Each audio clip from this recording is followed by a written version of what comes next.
I never imagined I'd hear those words from my own daughter, not on that day, not after burying Sarah, my wife of 35 years.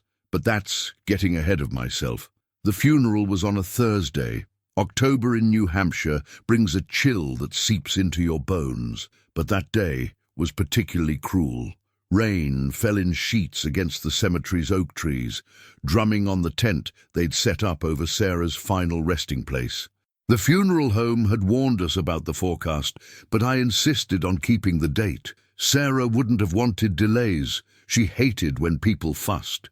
I stood there, watching them lower her casket, my legs barely holding me upright. Our friends and neighbors formed a circle of black umbrellas and sympathetic nods. My son Michael was beside me, his hand gripping my shoulder so tightly it hurt, but I welcomed the pain.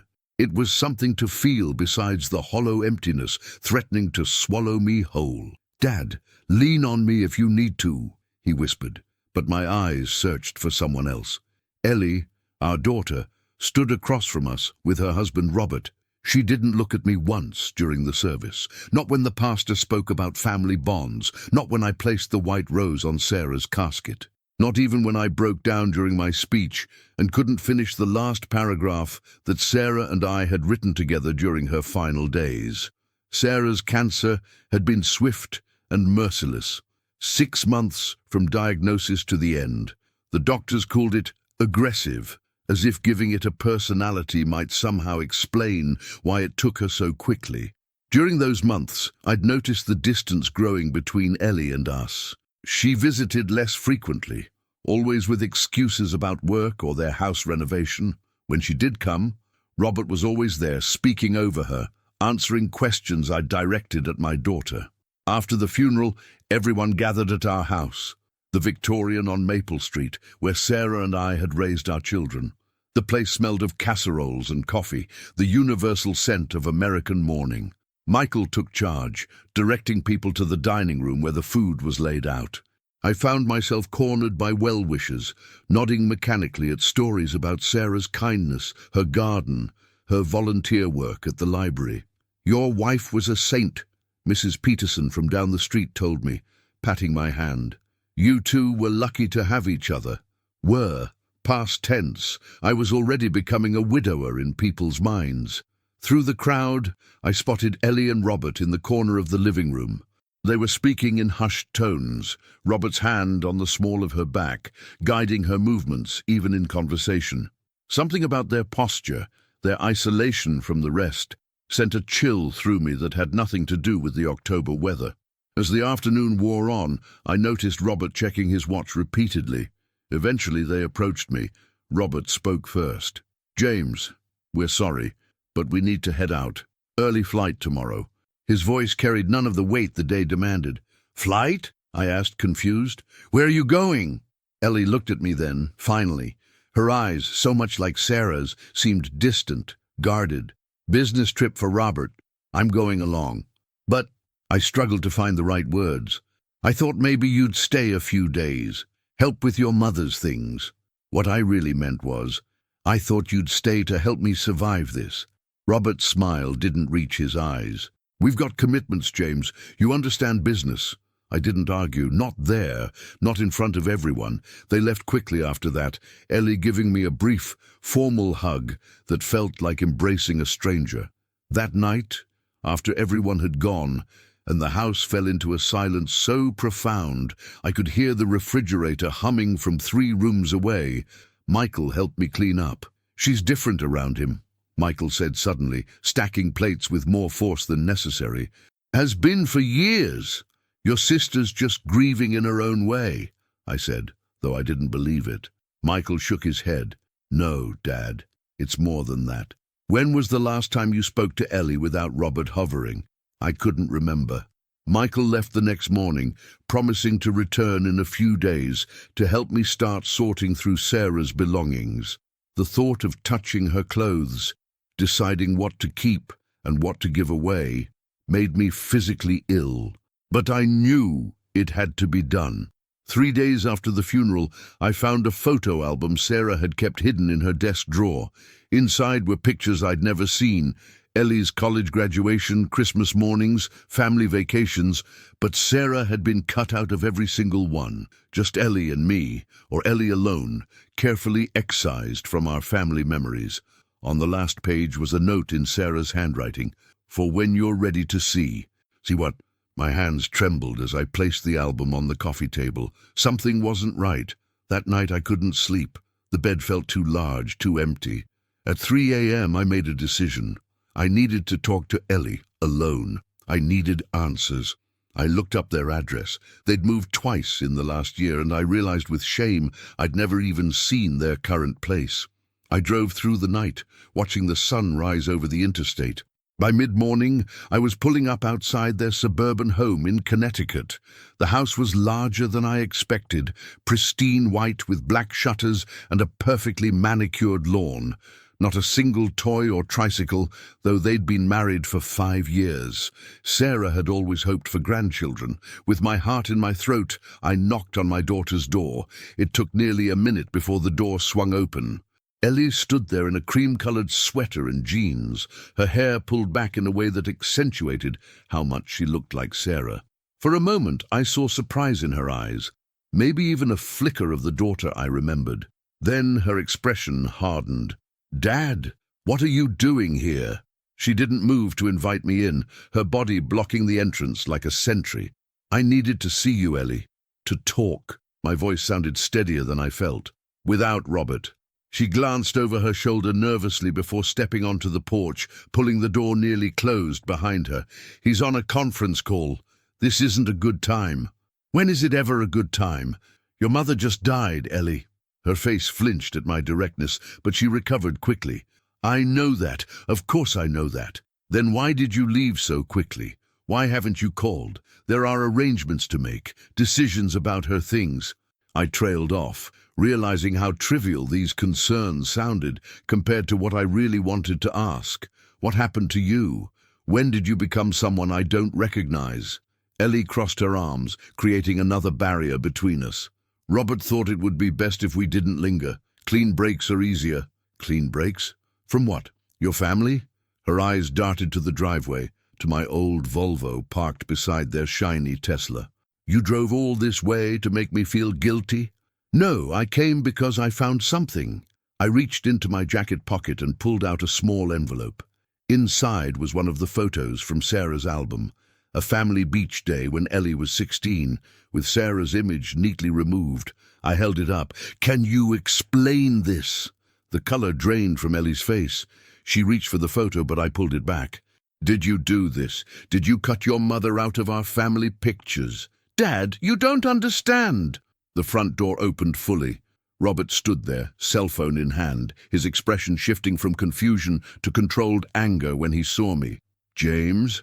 What a surprise." His tone suggested it was anything but welcome. "Is everything all right, Eleanor?"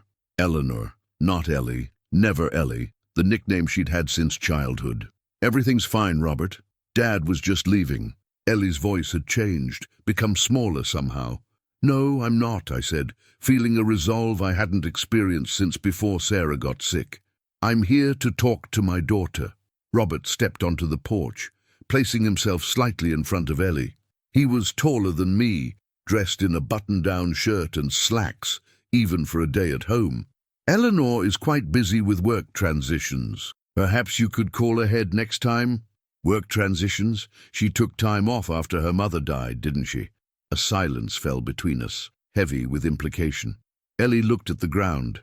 "Actually," Robert said smoothly, "Eleanor has accepted a position with my firm. We're moving to the West Coast next week. That's what our trip was about, finalizing the relocation package." My head spun.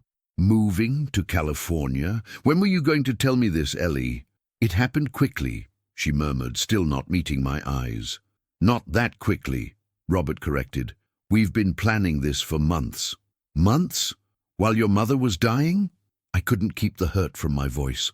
Robert sighed with practiced patience. "James, I understand this is a difficult time for you, but Eleanor and I need to focus on our future. Sarah would have wanted that."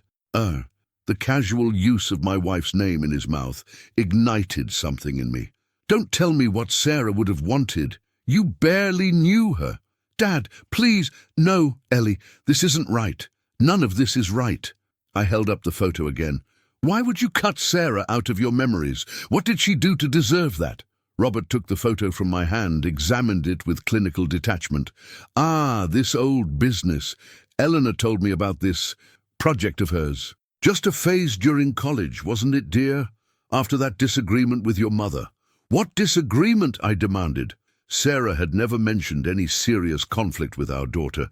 Ellie's eyes finally met mine, and I saw something there. A plea? A warning? It was nothing, Dad. Ancient history. Seems rather dramatic for nothing, I persisted. Robert handed the photo back to me. Family dynamics can be so complex, can't they? But we really should be getting back inside. We have a meeting with the realtors in an hour. Realtors? I echoed. For the house sale, he clarified, as if speaking to a child. No point keeping property on the wrong coast. I turned to Ellie. You're selling your house too. Where are you staying until the move? We've been at a hotel for the past week, she said quietly. Most of our things are already in storage. A week, which meant they'd moved out before Sarah's funeral. They'd known they weren't coming back. Ellie, can we please talk alone, just for a few minutes? Before she could answer, Robert's hand found her shoulder. Eleanor, your conference call starts soon too, remember? She nodded, a puppet on strings. I'm sorry, Dad. This isn't a good time. Then when? I asked, my desperation breaking through. Give me a time. I'll wait. Robert checked his watch. Perhaps dinner sometime before we leave. I'll have Eleanor check our calendar and get back to you. He was already guiding her back inside when something made me step forward, my hand catching the door before it could close. Ellie, I said firmly, using the name she grew up with, I need you to tell me one thing. Are you happy? Her eyes widened, and for a moment I saw my little girl again, the one who used to run to me when she scraped her knee or had a nightmare. Robert's fingers tightened visibly on her shoulder. Of course she's happy, he answered for her. We're building an exceptional life together.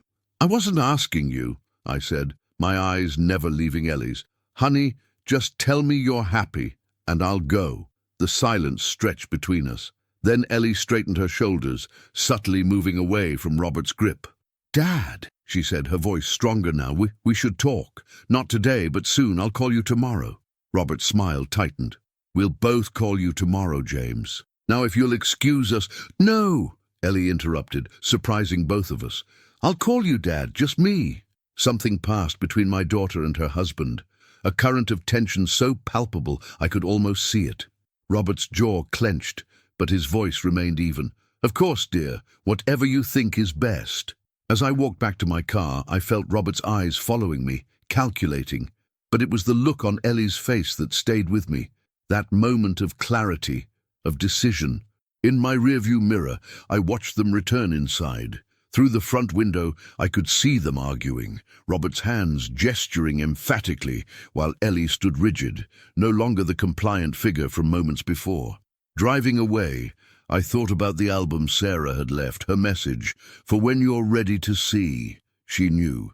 Somehow she'd known I would need to find this, to see what was happening to our daughter. Back at my hotel room, I couldn't face the long drive home. I spread the altered photos across the bed. In each one, the careful excision of Sarah created a lie, that our family had only ever been Ellie and me. But why? My phone rang at midnight. The screen displayed Ellie's name, and my heart lurched. Dad? Her voice was hushed, tentative. Are you still in Connecticut? Yes, honey. I'm at the Hartford Marriott. A long pause. Then, can you meet me tomorrow, early, before Robert wakes up? There's something I need to tell you. Of course. Anything. The coffee shop on Elm Street, the one with the blue awning. 7 a.m. I'll be there, I promised. Ellie, are you okay? Another pause, longer this time. No, she whispered. I haven't been okay for a long time. The line went dead, and I sat in the darkened hotel room, holding the phone like a lifeline. Whatever was happening, whatever had happened, I would be there for my daughter. Sarah would expect nothing less. I arrived at the coffee shop at 6:30 a.m., afraid I'd miss her somehow. The place was just opening, the smell of fresh beans and pastries filling the air as sleepy baristas prepared for the morning rush. I chose a table in the back corner where we could talk privately. Every time the door chimed, I looked up expectantly. By 7:15, my coffee had grown cold, untouched. By 7:30, I was checking my phone every few minutes, debating whether to call her. By 7:45, dread had settled in my stomach like a stone. At 7:52, the door opened again, and there she was, my Ellie, looking exhausted and smaller somehow, as if she'd been compressed by invisible weight. Her hair was hastily pulled back, and she wore no makeup. A faint shadow darkened her left cheekbone. She didn't see me at first, her eyes scanning the now crowded cafe anxiously. I stood, and our eyes met. Relief flooded her face as she hurried over. "I'm sorry I'm late," she whispered, sliding into the chair across from me. "Robert woke up when I was leaving. I had to convince him I was just getting us breakfast." "Is that why you're wearing sunglasses indoors?" I asked quietly, gesturing to the large frames that hadn't been there when she first entered. Her hand instinctively rose to her face, then slowly removed the sunglasses. The shadow I'd glimpsed was a bruise, blossoming across her cheekbone. My breath caught. "It's not what you think," she said quickly, but her eyes told a different story. "Then tell me what it is," I replied, fighting to keep my voice steady. She stared at her hands, now wrapped around the coffee I'd ordered for her. "He's never hit me before. Not until last night, after you left." A waitress approached, her cheerful, "Can I get you anything else?" dying on her lips as she registered the tension at our table.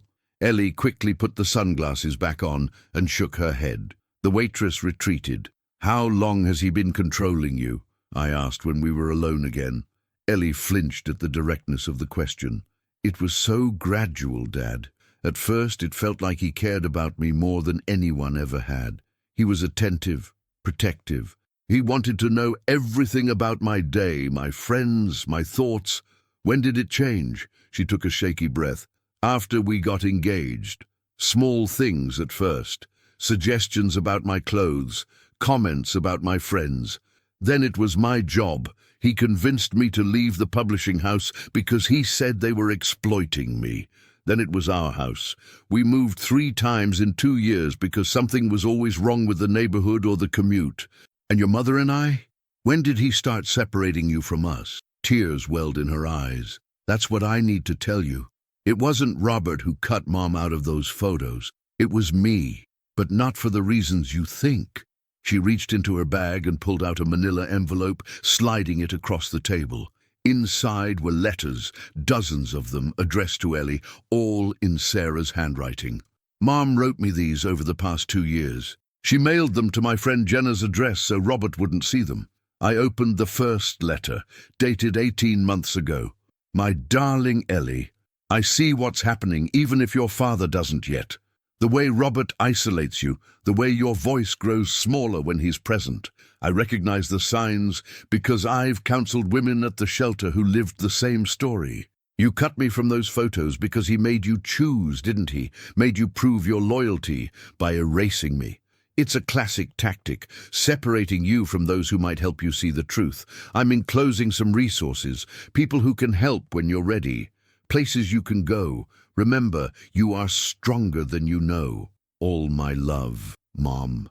I looked up at Ellie, speechless. "Mom knew," she whispered. "She figured it out during our last Christmas together. Robert got angry when she gave me a cell phone as a gift. He always insisted we share one phone to save money. When we got home, he made me cut her out of our family photos and send him pictures of what I'd done as proof of where my loyalty was. I struggled to comprehend the magnitude of what I was hearing. Why didn't Sarah tell me? She wanted to, but I begged her not to. I was ashamed, Dad, and afraid. Robert had already isolated me from all my friends, except Jenna. I was afraid of what would happen if I tried to leave. And now, I asked, looking pointedly at her bruise, when you left yesterday, Robert accused me of planning something behind his back.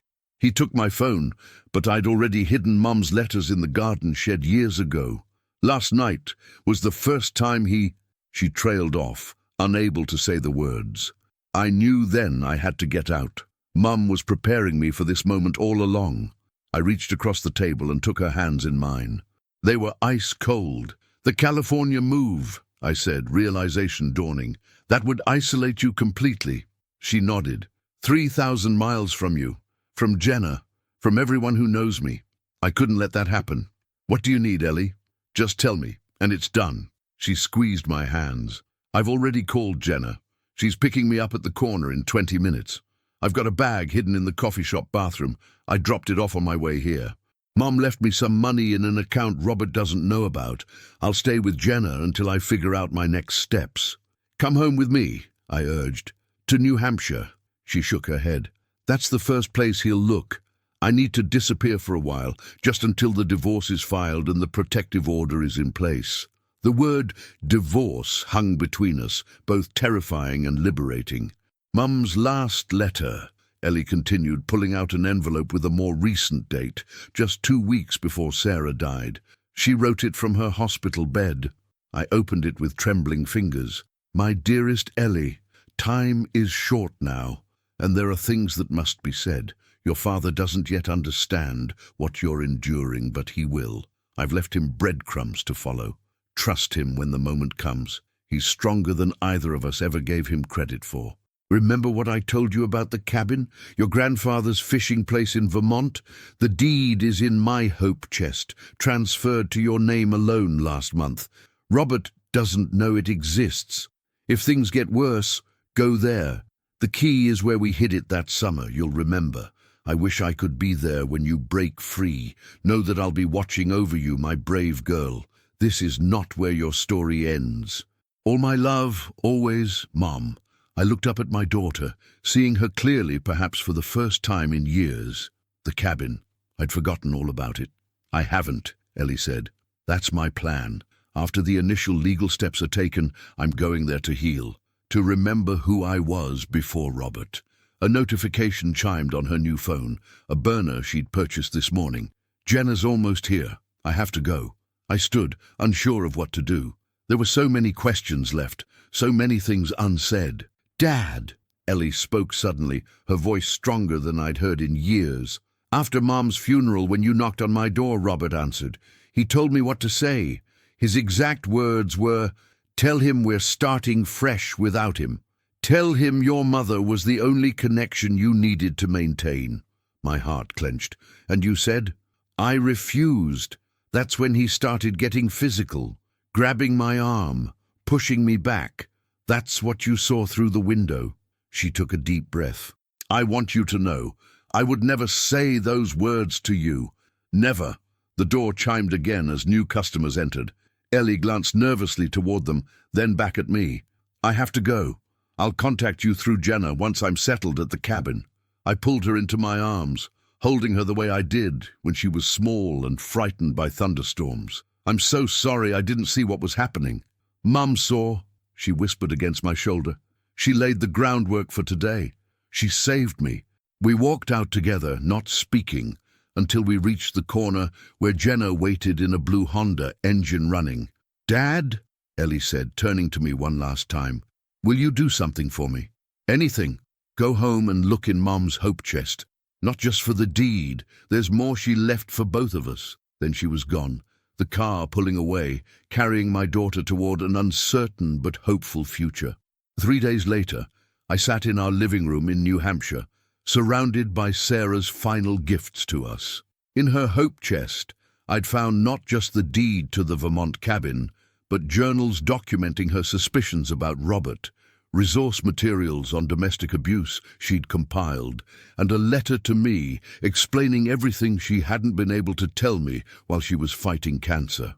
"I couldn't fight both battles at once, my love," she'd written. "I chose to leave breadcrumbs instead of burden you with this while I was dying.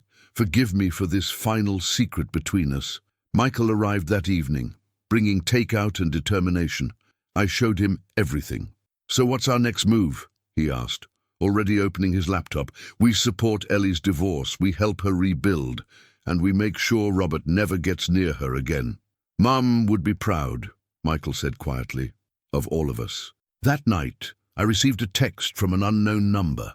I'm safe. The lake is beautiful. Thank you for coming to find me. Love, E. I stepped onto the porch, looking up at the October stars that Sarah and I used to count together on summer nights.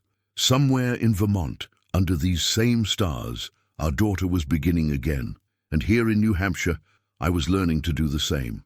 Sarah had known we would both need saving after she was gone. In her quiet way, she'd ensured we wouldn't have to do it alone. Her final act of love was to leave us a map back to each other.